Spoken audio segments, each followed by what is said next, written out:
balik lagi di channel YouTube aku. Maaf ya kalau misalnya aku jarang update, tapi aku sedang mengusahakan banget untuk lebih rajin update lagi. Cuman bingung mau bikin video apa. Tapi kali ini aku bakalan bikin video di luar dari pembahasanku sebelumnya yang kalian sukai, yang paling banyak penontonnya, yaitu nge-review Glutax Infus Whitening. Jadi kenapa aku beda ngupload videonya dengan yang sebelumnya? Maaf, aku kemarin gak nepatin janji untuk bikin video lebih sering soal Glutax karena aku tuh lagi hamil 4 bulan. Jadi sekitar 4 bulan juga aku udah gak memakai Glutax Infus Whitening lagi, dan aku pengen coba lebih produktif lagi di YouTube sesuai dengan judul kalian. Jadi aku sesuai dengan judulnya. Jadi aku hari ini tuh mau bikin video tentang eyelash extension. Nah, sesuai judulnya aku bakalan review atau menjelaskan ke kalian ya, kita sama-sama sharing ya teman-teman. Jadi aku bakalan ngasih tahu perbedaan apa aja sih yang ada di kotak eyelash aku ini ya. Jadi aku tuh pengen jelasin perbedaan perbedaan bulu-bulu dari eyelash extension. Ada yang tipe A, ada yang tipe D, ada yang tipe C, ada yang tipe L gitu ya teman-teman. Maaf aku videonya pakai tangan kayak gini karena ring light sama tripodnya meletoy gitu, jadi nggak bisa ditaruh di situ. Jadi aku pakai tangan aja. Ya langsung aja sesuai judulnya. Di sini tuh sebenarnya aku tuh udah menjalankan dunia eyelash extension itu sekitar 4 tahun. Ya, jadi lumayan lah. Jadi ini aku sharing ke kalian berdasarkan pengalaman pribadi aku. Jadi maaf kalau misalnya ada yang salah dari kata-kataku atau dari penjelasanku. Kita di sini saling belajar, saling sharing. Bisa kalian tulis di kolom komentar. Gitu ya. Oh ya, kalau misalnya kalian pengen aku bikin tutorial cara pasang eyelash extension untuk pemula, kalian juga bisa komen di bawah ya teman-teman. Oke, langsung aja biar nggak bertele-tele, maaf ya. Jadi gini, bulu eye extension itu tipenya macem-macem, gak cuman tipenya. Jadi aku ngasih tahu yang ada di dalam kotakku aja ya. Kalau misalnya nanti nggak ada di dalam kotakku ini, aku coba spill foto contohnya dan di video nanti aku taruh gambarnya, oke? Nah, ini udah habis bulunya. Jadi bulunya ini macem-macem, grade-nya pun juga macam-macam ya teman-teman, dari yang murah sampai yang mahal. Jadi tergantung dari budget kalian. Kalau misalnya budget extension kalian itu di bawah 100.000, mungkin kalian bisa memakai bulu yang lebih murah. Cuman aku ini kan budget eyelash extensionnya di atas 100.000 ya. Jadi aku juga pengen ngasih ke customerku bulu yang bener-bener nyaman dipakai gitu. Nih, ini tulisannya premium ellipse ya, di dalam bisa dilihat teman-teman. Maksudnya premium ellipse gimana sih? Jadi tuh premium ini ya bulunya tuh premium, bulunya bagus. Beda dengan bulu standar yang biasa. Bedanya di mana ya? Ini aku tunjukin ya. Sebentar. Nah, jadi kalau misalnya premium ini bulunya itu super lembut. Lembut banget, lembut, halus, tipis. Nah, seperti itu ya. Jadi gini, kalau misalnya bulunya premium, meskipun ininya, aku belum jelasin. Udah aku ngejelasin dari ini dulu ya, dari awal dulu deh. Maaf ya kalau videonya berantakan. Jadi gini, extension itu bulu matanya ada yang flat, ada yang curly. Jadi kalau misalnya flat ini dia cenderung lebih natural gitu loh. Jadi lengkungannya itu lebih, lentikannya itu lebih natural, nggak terlalu jingkrak gitu loh. Gimana ya bahasanya, kalau misalnya yang curly itu bener-bener super lentik ya, jadi agak jingkrak, lebih gimana, melengkung. Nanti aku kasih tahu contohnya deh perbedaannya. Terus ini 0,15 ini adalah ketebalan dari bulu matanya ini. Jadi bulu mata perhelainya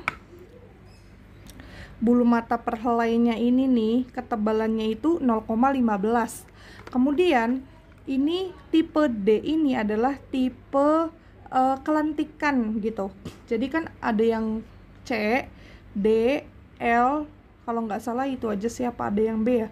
Pokoknya aku lupa, pokoknya yang paling sering dipakai itu D sama C. Kalau C itu lebih natural ya, lebih nggak terlalu curly. Tapi kalau D ini lebih melengkung. Cuman ini kan sifatnya aku bulu matanya yang flat ya. Jadi sekalipun dia tipenya D juga menurutku ini nggak terlalu curly banget gitu, nggak terlalu lentik banget atau jingkrak banget gitu.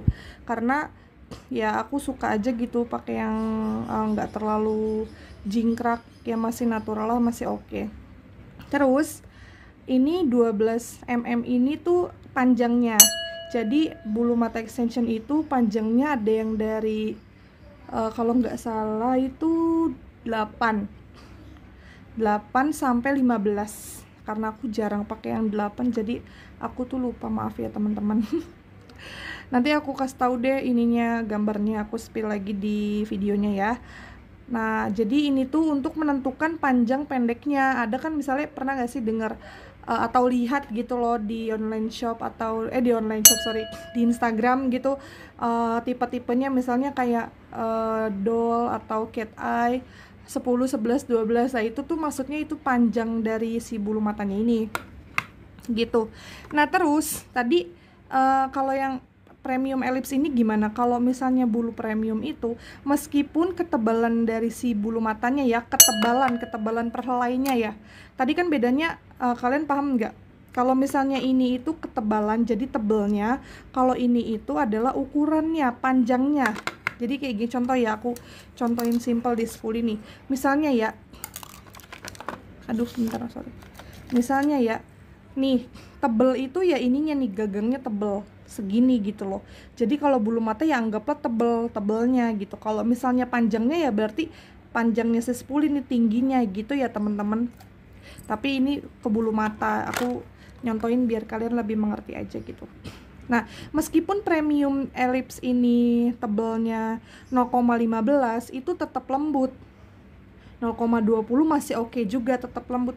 Tapi kalau misalnya yang standar yang nggak premium itu bulu 0,15 itu udah garing banget. Maksudnya gimana sih garing? Ya kayak kasar gitu loh, kayak gimana ya, sapu ijuk gitu loh.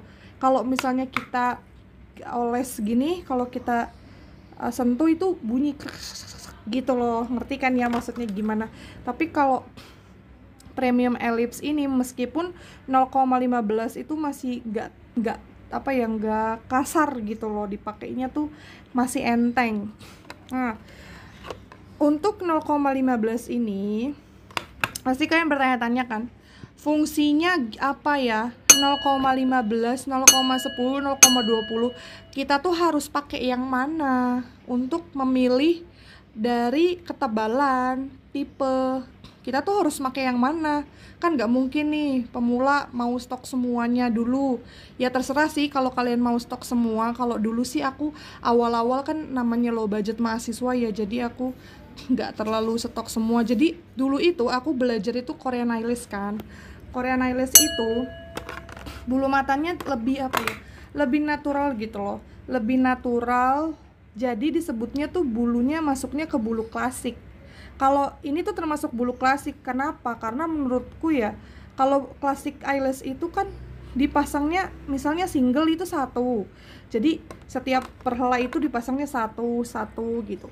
Kalau double itu dua, jadi satu helai bulu mata dua gitu, dua bulu extension itu double kayak gitu. Nah, emang ada lagi ya selain Korean eyelash, selain klasik?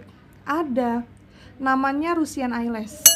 Kalau Russian eyelash itu dia itu bulunya lebih tebal gitu. Nanti aku spill ya contohnya. Dia lebih tebal, lebih lebat, terus lebih ngebold gitu loh matanya. Paham gak sih? Ya aku nggak, gimana ya ngomonginnya agak susah, sorry. Kalau klasik itu nih kan bulunya klasik itu ya satu-satu ya, jadi dicabutnya bisa satu-satu. Yang lainnya memang nggak bisa satu, ya bisa pokoknya selama bulunya itu nggak bercabang. Jadi kan bulu extension tuh ada yang kayak gini nih, yang kita satu-satu itu. Ada juga yang memang udah jadi 3 cabang 2 cabang gitu, ada di apa namanya, banyak yang jual gitu. Kalau misalnya bulu klasik aku lebih pakai yang 0,15 ini. karena bisa satu-satu, dua-dua itu masih cukup kelihatan. Tapi kalau misalnya aku pakai klasik di 0,10 dan atau di bawahnya 0,5, 0,7, itu malah nggak kelihatan menurutku ya, malah kurang gitu loh, di customerku malah nggak kelihatan, nggak nampak. Makanya 0,5, 0,7, 0,10 di bawahnya ini dia lebih cocok untuk Russian eyelash. Karena apa? Karena Russian eyelash itu kan dia lebih tebal ya, bulunya pun memang cocoknya itu pakai yang di bawah 0,15, 0,10 bisa, 0,5 bisa, 0,7 bisa. Jadi dia itu bulunya ngefan. Ada kok bulu mata yang memang face fanning gitu. Jadi memang kalau misalnya itu bulunya dikhususkan untuk membuat tipe dari bulu mata extension Russian eyelash. Jadi kalau misalnya kita ambil itu dia udah ngipas gitu loh, udah mekar, udah kayak bisa mekar. Jadi nggak usah dibikin lagi. Kalau ini kan kalau kita cabut 1 atau 2 atau 3 atau 5 itu nggak otomatis mekar ya, karena memang ini dipakai cocoknya untuk classic eyelash, 1 single atau double. Tapi kalau mau ke Russian eyelash ya pakainya face fanning atau memang bulu yang memang di bawah itu. Contohnya ini ya, 0,7 tipe D 12 mm gitu ya. Maaf berantakan ya teman-teman, belum aku beresin. Mana lagi ya? Ini sama juga. Ya ini deh kayaknya. Ini kan 0,7 ya, ini tuh super lembut banget. Jadi ya 0,10 aja tuh udah tipis, udah halus. 0,7 juga. Karena memang ini diperuntukkan untuk Russian ya, biar mekar gitu loh, biar jadi satu helai itu dia bisa banyak cabang bulunya. Satu per batang bulu mata itu dipakainya untuk banyak gitu ya teman-teman, itu perbedaannya. Nah, apalagi ya yang mau ini jelasin, kayaknya udah deh itu aja. Nanti kalau misalnya teman-teman pengen aku bikin tutorial cara pasang extension untuk pemula, atau misalnya lem, atau misalnya peralatan-peralatan yang dibutuhkan, kalian bisa komentar di bawah ya. Maaf ya kalau misalnya videoku masih berantakan dan masih acak-adul, maklum baru belajar. Terima kasih ya supportnya teman-teman. Dengan kalian menonton ini sampai habis, kalian telah mensupport aku. Sampai ketemu lagi di video berikutnya. Dadah.